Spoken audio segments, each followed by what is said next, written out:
है दोस्तों, new blog में आपको स्वागत करता है। मैं हूं बाबू और आप देख रहे हैं बाबू 24। तो बाबू 24 ब्लॉग में आपको स्वागत करता है।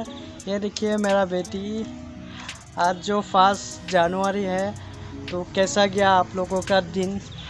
तो दोस्तों काफ़ी एंजॉय किया होगा आप लोगों ने। तो फिलहाल अभी घर में हूँ और पिकनिक बनाने जा रहा हूँ अभी। तो दोस्तों फाइनली पहुंच चुका हूं हम लोग। तो गाइस हमारा घर से 2 किलोमीटर दूर आया हुआ हूं। ये देखिए भाई साहब कितना पी रखा है। और इस साइड ताश पार्टी खेल रहा है भैया लोग। और इस साइड मीट और दाल पका रहा है। इस साइड पानी बोतल रख दिया गया है और दाल पका रहा है और मीट बना रहा है। तो वीडियो अच्छा लगा तो सब्सक्राइब कर देना और नोटिफिकेशन बेल को दबा देना भाई। बहुत मेहनत करती हूँ यार, प्लीज प्लीज प्लीज। देखिए मीट बना रहा है, खसी का मीट पक रहा है अभी।